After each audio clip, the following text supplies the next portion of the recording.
ओम नमः सिद्धेभ्य नमो जिणाणम। सभी को सादर शुद्धात्म वंदन।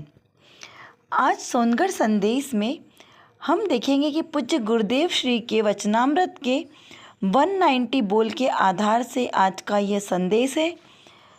तो देखते हैं इस अष्टानिका महापर्व पर जो चातुर्मास की स्थापना हो गई है, इस अवसर पर यह जो सुंदर संदेश हमें प्राप्त हुआ है, तो ये हमें क्या बता रहा है कि इस चातुर्मास में ये 9 वर्ष की बेला जो अष्टानिका पर्व में आती है, इसमें कुछ नया संचार हो, कोई नया हम निर्णय लें जिससे हमारा यह भव सार्थक हो सके और भव की भ्रमणा को दूर हो सके। तो चलिए हम आज का ये संदेश पढ़ते हैं कि आज क्या संदेश आया है। संदेश है, निश्चय न स्वद्रव्य परद्रव्य को ही यथावत निरूपण करता है, किसी को किसी में नहीं मिलाता, सो ऐसे ही श्रद्धांत से सम्यक्त्व होता है। देखिए, आज के इस संदेश में सम्यक्त्व की प्रधानता से बात कही है कि सम्यक्त्व कैसे होगा, क्योंकि बिना सम्यक्त्व के तो हमारा जीवन का प्रारंभ ही नहीं है। जीवन की शुरुआत ही सम्यक दर्शन से है। जब तक सम्यक दर्शन नहीं होगा तब तक कितना भी हम व्रत पूजा पाठ दया दान आदि कर ले, लेकिन वो सार्थक नहीं होगा। जैसे हमने एक बिंदी लगाई जीरो, तो जीरो की वैल्यू कब है? जब वो किसी संख्या के पीछे लगे तो जीरो की वैल्यू है। यदि किसी संख्या के हम आगे कितने भी जीरो लगा दें तो उसकी कोई वैल्यू नहीं है। एक के आगे हम कितने भी जीरो लगा दें कोई फ़र्क नहीं पड़ेगा। वैसे ही सम्यक दर्शन के साथ की गई सभी क्रियाएं सार्थक होगी, लेकिन सम्यक दर्शन के बिना कोई भी क्रिया हमारी सार्थक नहीं होगी, मात्र वो पुण्य बंध का ही कारण होगी। तो इसी तरह सम्यक्त की महिमा को बताते हुए कहा है कि निश्चय नय और स्वद्रव्य परद्रव्य। यहाँ पर क्या बात कही है? निश्चय नय। पहली बात तो है कि हमें ये 2 प्रकार के नय होते हैं, निश्चय नय और व्यवहार नय। यानी ये एक तरीके से इसको समझे हम सरल भाषा में तो देखने की दृष्टि 2 तरह से, एक व्यवहार नय से और एक निश्चय नय से। व्यवहार नय उपचार से कथन करता है, लेकिन जो निश्चय नय है वो यथार्थ कथन करता है, यानी जो एक्चुअल में सही है उस बात को बताने वाला निश्चय नय है। तो ऐसे निश्चय नय की प्रधानता से हमें क्या करना है? स्वद्रव्य और परद्रव्य को यथावत निरूपण करना है, यानी स्वद्रव्य और परद्रव्य को यथावत जानना है कि कौन सा मेरा है और कौन सा मैं नहीं हूँ। जैसे मेरा क्या है? तो मेरा जो जीव द्रव्य है, मेरा जो शुद्धात्मा है, वही मैं हूँ। जितना उपयोग हमारा अपनी आत्मा को जानने में लगता है, वही स्वद्रव्य, वही हमारा स्व समय है, जो समय हमारी आत्मा में लगता है। और जो समय हमारा परद्रव्य को जानने में लग रहा है, परद्रव्य की ओर हमारा जा रहा है, वो सब हमारा व्यर्थ है, किसी काम का नहीं है। तो जो हमारा उपयोग परद्रव्य में जा रहा है उसे क्या कहेंगे? पर समय। तो पूरे लोक में एकमात्र मेरी शुद्धात्मा को जानना, यही स्व समय है, यानी स्वद्रव्य की बात यहाँ पर आएगी।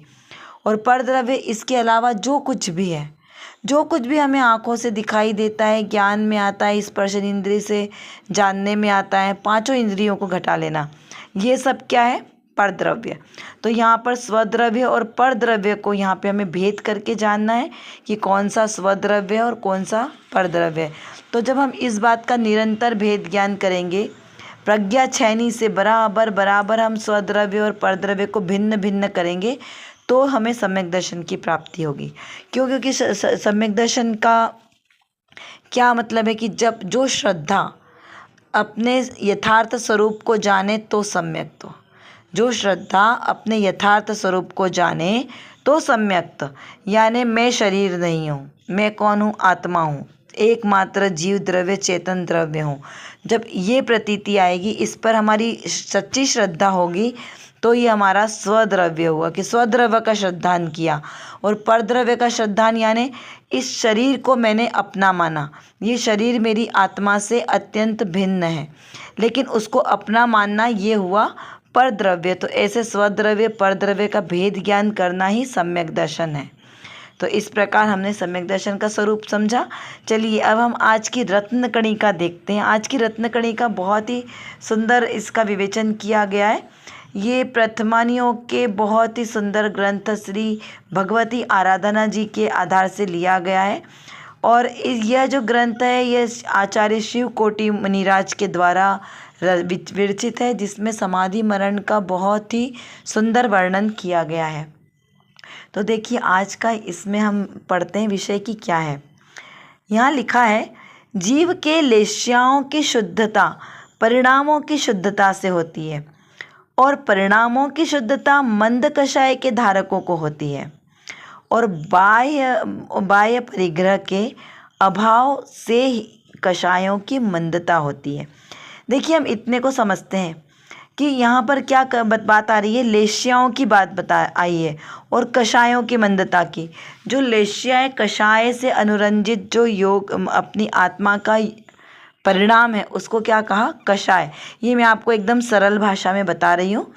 वैसे लिम्पति सो कशलेश्या ऐसा धवला जी ग्रंथ में आता है।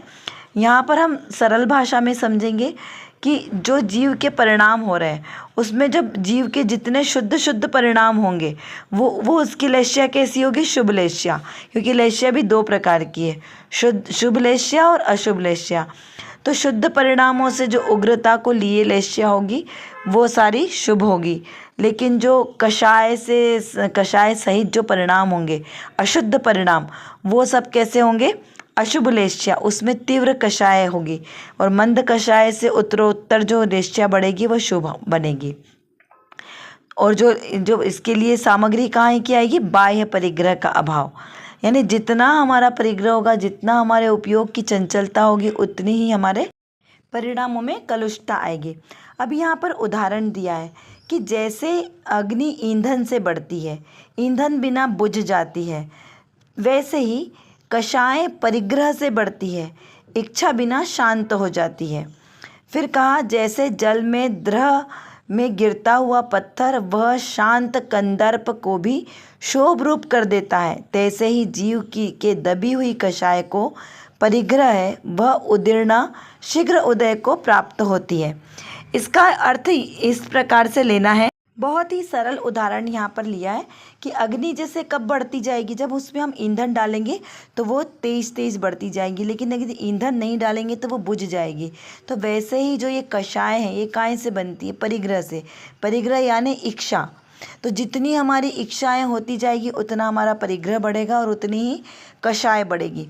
जब हमारी इच्छाएं ही खत्म हो जाएगी, इच्छा निरोधस तप, तो इच्छा ही नहीं रहेगी तो परिग्रह नहीं होगा, परिग्रह नहीं होगा तो आगे हमारी कषाय नहीं होगी, कषायों की मंदता होगी और कषायों की मंदता से क्या होगा, शुभ लेश्या होगी, जिससे हमारे परिणामों की शुद्धि होती जाएगी और हमारे नए कर्म नहीं बंधेंगे। एक बहुत ही संक्षिप्त में आपको वृक्ष का उदाहरण से इसको आसानी से समझ में आएगा। जैसे मैंने बताया कि वृक्ष में 6 लोग हैं और 6 लोगों के अपने अपने विचार हैं फल की प्राप्ति के लिए। तो उसमें उत्तरोत्तर कृष्ण लेश्या, नील, कापोत, पद्म, शुक्ल, इस प्रकार उत्तरोत्तर जो उनके परिणामों की विशुद्धि हो रही है उसको दर्शाया गया है। तो इससे भी हमें समझ में आता है कि कृष्ण लेश्या यानी तीव्र परिणाम, और जो ऊपर बढ़ती हुई लेश्या है उसमें परिणामों की मंदता होती है। तो उस प्रकार इसको यहाँ पर समझना है। यहाँ पर पीत, पद्म और शुक्ल ये शुभ लेश्या हैं जो उत्तरोत्तर मंद होती जाती है। शुक्ल लेश्या वाले ने क्या किया कि जो वृक्ष से आम नीचे गिरे थे फल, उनको ही जितना उसको आवश्यकता थी उतने लिए, सबको नहीं किया। लेकिन कृष्ण लेश्या वाले ने पूरे वृक्ष को जड़ के सहित काटने का तीव्र परिणाम किया। इस प्रकार से यहाँ पर समझना है। तो यहाँ पर उदीर्णा यानी परिणामों के उग्र होने को कहा गया है। तो इस प्रकार यहाँ इस संदेश का अर्थ इतना निकलता है कि जो हमें इच्छाओं का निरोध करना है, बहुत ज़्यादा परिग्रह नहीं बढ़ाना है जिससे हमारे कषायों की तीव्रता हो। तो कषायों की मंदता रखकर शुद्ध परिणाम के साथ, सम्यक दर्शन के साथ जब हम अपनी आत्मा को जानेंगे, पहचानेंगे, सिर्फ आत्मा में ही रमणता करेंगे, आत्मा का ही श्रद्धान, आत्मा की ही रमणता, आत्मा का ही ज्ञान, तो हमारा ये सच्चा सम्यक दर्शन होगा और यही हमारे मोक्ष मार्ग का कारण है। तो इस प्रकार हम अपने मोक्ष मार्ग को बढ़ें, बारंबार चिंतन मनन करते जाएं, भेद ज्ञान करें और अपना ये मनुष्य जन्म सार्थक करें। और आप भी इसी तरह अपना चिंतन बढ़ाएं। कोई भी आपको प्रश्न हो तो आप कमेंट बॉक्स में ज़रूर लिखिए। सभी स्वस्थ रहें, प्रसन्न रहें। जय जिनेंद्र।